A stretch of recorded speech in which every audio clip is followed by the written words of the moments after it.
We get down to the exact same problem that keeps coming up over and over again. Namely, we read the Quran, okay, right?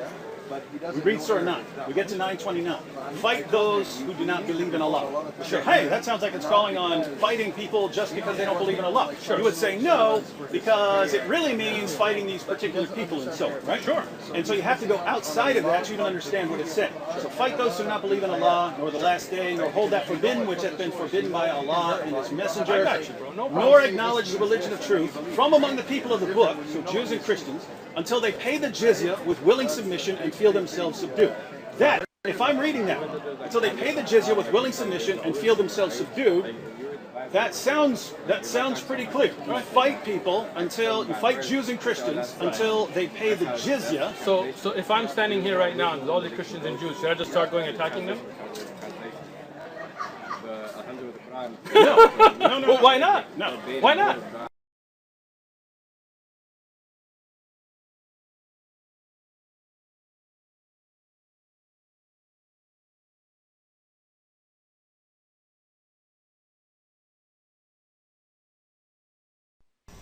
And the thing about we're not for jihad, we're not violent.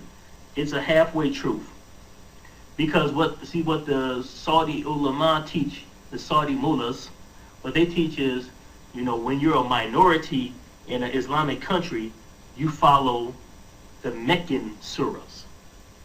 You follow the Meccan surahs, which basically means the time when Prophet Muhammad was in Mecca. He didn't take up the sword. He didn't wage war or call for jihad. He just simply preached in the society. But once you get numbers, and once you get power, and you can get the Khilafah, basically the Islamic State, the Islamic rulership, that's when you start using the Medina verses. That's when Medina Islam comes into play. And you should all know what Medina Islam is, because that's when jihad came into play. That's when the Muslims started fighting actively the other Arab tribes in Mecca.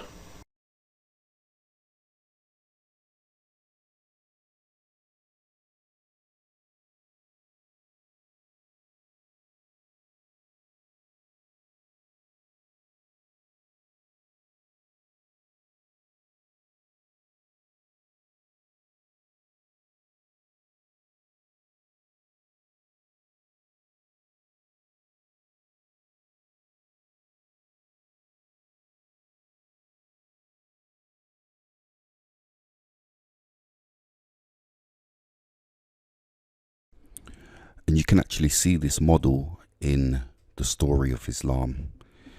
If you go to the Tasfiyah of Al-Jalalain, commenting on Surah 477, he says, those whom it was said, now this is the verse in the Quran, it says, restrain your hands from fighting the disbelievers. Yeah, when they desired it at Mecca. So the Muslims were in Mecca, and they felt that they were being oppressed by the idolaters, and they went to Muhammad and said, look, allow us to fight back.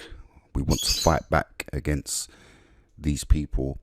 And Muhammad always told them to restrain your hands from fighting. Yeah.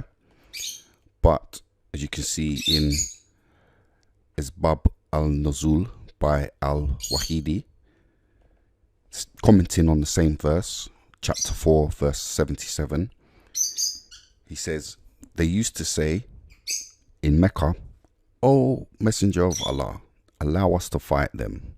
But the answer was always, keep your hands off them.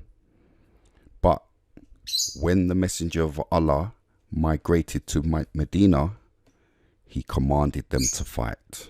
And this is exactly what Abu Yazid CL Edwards has just said. Thank you for listening. If you like the video, subscribe to the channel, like the video, and leave a comment, and there'll be more videos to come, God willing.